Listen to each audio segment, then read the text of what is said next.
അസ്സലാമു അലൈക്കും വറഹ്മത്തുള്ളാഹി. ഫിനാൻഷ്യൽ ഡയറീസിന്റെ 8ാമത് എപ്പിസോഡിലേക്ക് സ്വാഗതം. ഇന്ന് പറയാൻ ഉദ്ദേശിക്കുന്നത് കടമുള്ള ആളുകൾ ഏറ്റവും കൂടുതൽ മാനസിക സംഘർഷം അനുഭവിക്കുന്ന ഒരു സമയമാണ്.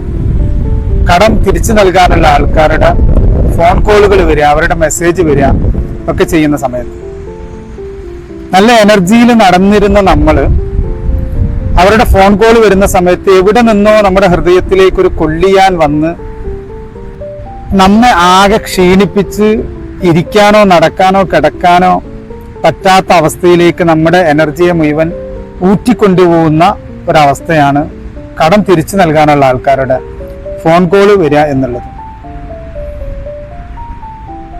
ഇത് നോർമലി ചെറിയ കടങ്ങളുടെ കാര്യമല്ല പറയുന്നത്, കടക്കെണിയിലകപ്പെട്ട ആൾക്കാരുടെ അവസ്ഥയാണ്.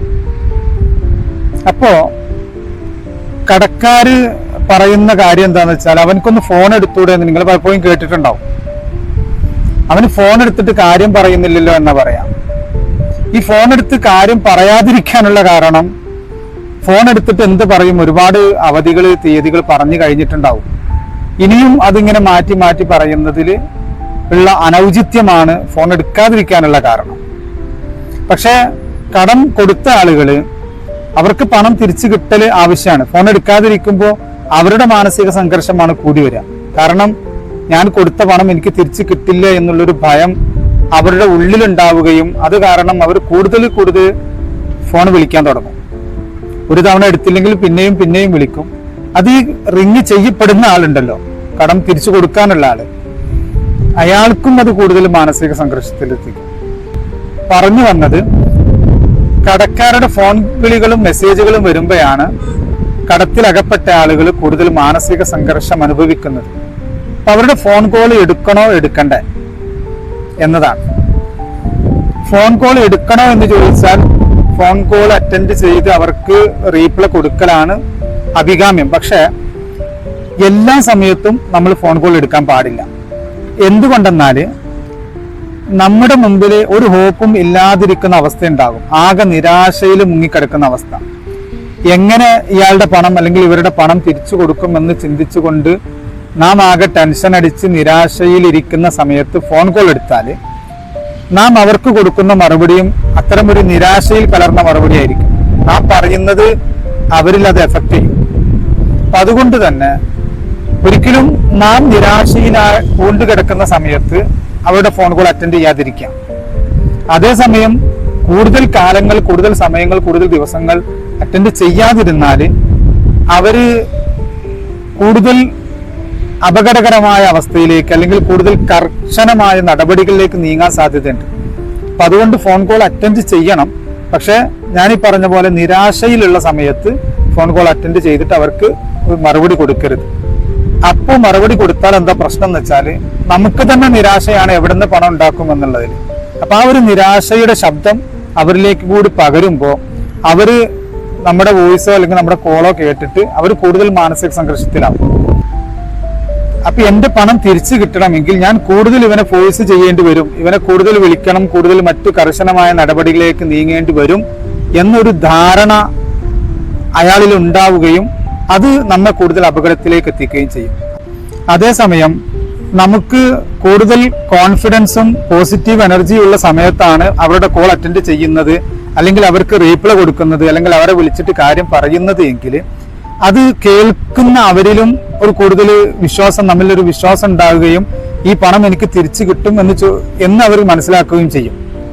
ഈ പോസിറ്റീവായ എനർജി നമ്മളിൽ ഉണ്ടാകുന്ന സമയത്താകുമ്പോൾ നമ്മുടെ ശബ്ദങ്ങളിലും ശബ്ദത്തിന്റെ ശക്തിയിലും വാക്കുകളിൽ അന്തർലീനമായി കിടക്കുന്ന അവർ മനസ്സിലാക്കുന്ന കാര്യങ്ങളിലും ഈ പണം എനിക്ക് തിരിച്ചു കിട്ടും, അല്ലെങ്കിൽ എനിക്ക് നിങ്ങളുടെ പണം തിരിച്ചു തരാനാകും എന്ന് നാം പറയുന്നത് പോലെ അവർക്ക് നമ്മൾ പറഞ്ഞില്ലെങ്കിലും അവരുടെ മനസ്സിൽ അത് ആ രീതിയിൽ എഫക്റ്റ് ചെയ്യും.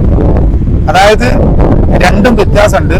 നമ്മൾ നിരാശയിൽ നിൽക്കുന്ന സമയത്തുള്ള നമ്മുടെ സംഭാഷണങ്ങളും നാം പ്രതീക്ഷയിൽ നിൽക്കുന്ന സമയത്തുള്ള സംഭാഷണങ്ങളും രണ്ടും വ്യത്യസ്തമാണ്. അതുകൊണ്ടാണ് നിരാശയിലാണ്ട് കിടക്കുന്ന സമയത്തൊരിക്കലും അവർക്ക് റീപ്ലൈ കൊടുക്കാതിരിക്കുക. അതേസമയം പ്രതീക്ഷയുള്ള പോസിറ്റീവ് എനർജിയുള്ള സമയത്ത് നാം അവരെ വിളിക്കുകയോ അവർക്ക് ആവശ്യമായ മറുപടികൾ കൊടുക്കുകയോ ചെയ്യുക എന്ന് പറയുന്നത്. ഇങ്ങനെ പോസിറ്റീവായ എനർജി നമ്മിൽ ഉണ്ടാക്കാവുന്ന പൊതുവായ ചില കാര്യങ്ങളിൽ പെട്ടതാണ്.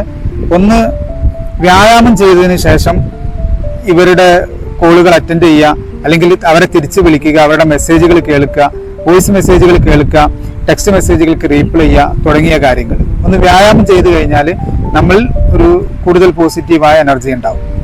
അതേപോലെ തന്നെ ഇതുപോലെ തുറസ്സായ സ്ഥലത്ത് കടൽ തീരത്തോ പാർക്കിലോ പുഴയുടെ തീരത്തോ ഒക്കെ പോയിട്ട് ഇരുന്നിട്ട് അതിന് വേണ്ടി ഒരു പ്രത്യേക സമയം ദിവസത്തിലോ ആഴ്ചയിലോ നമ്മൾ കണ്ടെത്തുക. ആ സമയത്ത് എല്ലാ ആളുകൾക്കും റീപ്ലൈ കൊടുക്കുക, മറുപടി കൊടുക്കുക, അവരെ വിളിക്കുക, ഇങ്ങനെയുള്ള കാര്യങ്ങളൊക്കെ ചെയ്യാം. അതേപോലെ നമ്മുടെ ഒരു കൂട്ടുകാരനോട് അല്ലെങ്കിൽ ഒരു മെന്ററോട് ഇതേക്കുറിച്ച് കാര്യങ്ങൾ സംസാരിച്ചതിന് ശേഷം എനിക്ക് എന്ത് ചെയ്യാൻ പറ്റും, ഞാനിങ്ങനെ ഇന്ന ആളുകൾക്ക് പണം തിരിച്ചു കൊടുക്കാനുണ്ട്, അവരോട് വിളിച്ച് സംസാരിക്കണം, ഞാൻ ഏത് രീതിയിൽ അവരോട് സംസാരിക്കണം, എന്റെ മുമ്പിലുള്ളൊരു മാർഗം എന്താണ്. അപ്പൊ അവരിൽ നിന്ന് കിട്ടുന്ന ഒരു നിർദ്ദേശം അനുസരിച്ചും നമുക്കിവരെ അതിന് ആഴ്ചയിലോ മാസത്തിലോ അല്ലെങ്കിൽ ദിവസം പറ്റുന്നെങ്കിൽ ദിവസമോ ഒരു മെന്ററെ നമ്മൾ തിരഞ്ഞെടുക്കുകയും ആ മെന്ററിൽ നിന്ന് കിട്ടുന്ന തീരുമാനമനുസരിച്ച് അവരുടെ നിർദ്ദേശം അനുസരിച്ച് അവരോട് സംസാരിച്ച് കഴിഞ്ഞതിന് ശേഷം, അത് നല്ലൊരു കൂട്ടുകാരനാവാം, ആരാണെങ്കിലും അവരോട് സംസാരിച്ച് കഴിഞ്ഞതിന് ശേഷം നാം ഇവർക്ക് അതിനനുസരിച്ചുള്ള റീപ്ലൈ കൊടുക്കുക. ഇതോടൊപ്പം പറയാനുള്ള മറ്റൊരു കാര്യം, നാം കടബാധ്യതകളിൽ പെട്ട് കുരുങ്ങിക്കിടക്കുന്ന ഒരാളാണെങ്കിൽ ഒരിക്കലും നമ്മളത് നമ്മുടെ കൂട്ടുകാരോടോ ബന്ധുക്കളോടോ അറിയാത്ത ബന്ധുക്കളോടോ അല്ലെങ്കിൽ നമ്മുടെ വിഷയത്തെക്കുറിച്ച് അറിയാത്ത ബന്ധുക്കളോടോ കൂട്ടുകാരോടോ നാട്ടുകാരോടോ ഒന്നും പറഞ്ഞു നടക്കേണ്ടതില്ല. ജനങ്ങളോട് പറഞ്ഞിട്ട് ഒരിക്കലും നമ്മുടെ പ്രശ്നങ്ങൾ തീരൂല. നമ്മുടെ ഉള്ളിൽ തന്നെ അത്തരം അടുത്ത കൂട്ടുകാരോട് അല്ലെങ്കിൽ ഞാൻ പറഞ്ഞ പോലെ മെന്റർമാരോടൊക്കെ പറയാമെന്നല്ലാതെ എല്ലാ ആളുകളെയും നമ്മുടെ പ്രശ്നങ്ങൾ അറിയിച്ചിട്ട് നമുക്കൊരു ഗുണവുമില്ല. ആ പ്രശ്നങ്ങൾ പരമാവധി നമ്മിൽ തന്നെ ഒതുക്കി നാം പോസിറ്റീവായ രീതിയിൽ പുറത്ത് പ്രകടിപ്പിച്ച് ജീവിക്കുക എന്നുള്ളതാണ്. ജനങ്ങളോട് പറഞ്ഞാൽ ജനങ്ങളിൽ നിന്നുള്ളൊരു സഹതാപമോ അല്ലെങ്കിൽ നേരത്തെ പറഞ്ഞ പോലെ ഒരു അപമാനമൊക്കെ നമുക്ക് സഹിക്കാമെന്നല്ലാതെ മറ്റുള്ള ഗുണങ്ങളൊന്നും നാം ഇത് പറഞ്ഞത് കൊണ്ട് ഒരു ഉപകാരമില്ലാത്ത ആളുകളോട് നമ്മൾ പറയാതിരിക്കുക. നമ്മുടെ പരാജയവും പറയണ്ട, നമ്മുടെ വിജയവും പറയണ്ട, എല്ലാം നാം തന്നെ അനുഭവിക്കുക എന്നുള്ളതാണ്. നാം സ്വകാര്യമാക്കി വെച്ച് ഇതിൽ നിന്ന് പുറത്തു കടക്കാനുള്ള മാർഗങ്ങൾ നാം തിരഞ്ഞെടുക്കുക.